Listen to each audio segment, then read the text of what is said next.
Understanding sebaceous cyst as explain by a surgeon. नमस्ते दोस्तों, आपको कभी अपने स्किन के नीचे एक छोटा सा दर्द वाली गठान महसूस हुई है? ये छोटा सा जो गठान होती है उसके ऊपर एक ब्लैक डॉट भी होता है, लेकिन छूने पर आपको ज्यादा दर्द नहीं करता या कभी कभी रेडनेस और दर्द भी होता है। जनरली ये एक सेबेशियस सिस्ट भी हो सकता है। सो चलिए जानते हैं कि what is this sebaceous cyst.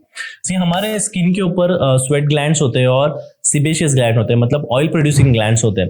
Oil producing glands का अगर ओपनिंग को कोई भी ब्लॉकेजेस आ जाता है तो वो ऑयल अंदर सीक्रेट होते जाता है और वो जमा होने लगता है और वो एक सिस्ट मतलब एक छोटी सी गठान के रूप में कन्वर्ट हो जाता है। तो चलिए समझते हैं what is the sebaceous cyst and इसका ट्रीटमेंट क्या है। कभी कभी इसको एक हार्मलेस स्किन बम्प की तरह भी हम लोग बोलते हैं। सेबेशियस सिस्ट एक छोटा सा लंप होता है, एक छोटी सी गठान होती है जो आपकी स्किन के नीचे डेवलप होती है।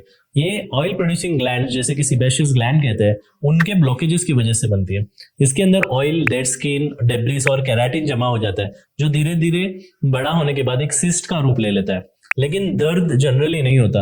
ये दर्द कब होता है? जब उसके अंदर इन्फेक्शन आ जाता है तब। सेबेशियस सिस्ट के भी अपने बॉडी में काफी कॉमन लोकेशंस है, जैसे कि नेक के ऊपर, बैक के ऊपर, खास करके कभी कभी एंटीरियर चेस्ट वॉल पे, या फिर कभी कभी फेस के ऊपर भी ये लंप डेवलप हो सकता है। लेकिन ये होता क्यों है? जैसे मैंने बताया कि सेबेशियस ग्लैंड्स को अगर ब्लॉकेजेस हो गया तो ये ऑयल या फिर ये जो डेब्रिस का मटेरियल है, केराटिन मटेरियल है, वो उसके अंदर जमा होने लगता है और उसका सिस्ट बनने लग जाता है। सेबेशियस सिस्ट कभी भी किसी को भी हो सकता है, स्मॉल चाइल्ड से लेके ओल्ड एज तक काफी जगहों पे हो सकता है।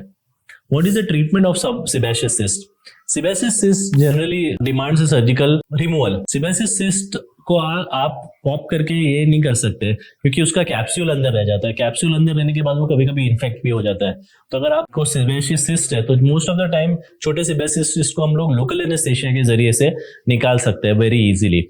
लेकिन अगर ज्यादा बड़ा सेबेशियस सिस्ट है या फिर अगर उसमें पस हो गया है तो जनरली आपको रीजनल या सेडेशन की भी जरूरत पड़ सकती है। सवाल यह है कि आपको डॉक्टर के पास कब जाना चाहिए। तो अगर सिस्ट का साइज धीरे धीरे बढ़ने लगा, दर्द होने लगा या फिर एब्सेस में कन्वर्ट हुआ तो आपको डॉक्टर की सलाह लेनी बहुत जरूरी है, नहीं तो ये आपको आगे चल के ज्यादा पेन देगा। तो दोस्तों, आपको सेबेशियस सिस्ट का प्रॉब्लम है या फिर आपके किसी फैमिली मेंबर्स को या फिर आपके किसी रिश्तेदार को है तो आप या फ्रेंड्स को है, एक सिंपल प्रोसीजर होता है ये, आप डॉक्टर से जरूर कंसल्ट कर लीजिए और एक सिंपल सर्जिकल प्रोसीजर है, इसको निकलवाने में कोई भी दिक्कत नहीं है और आप इनफैक्ट बड़े इन्फेक्शन से बच सकते हैं। So don't worry about sebaceous cyst, it's very easy to treat. Thank you so much.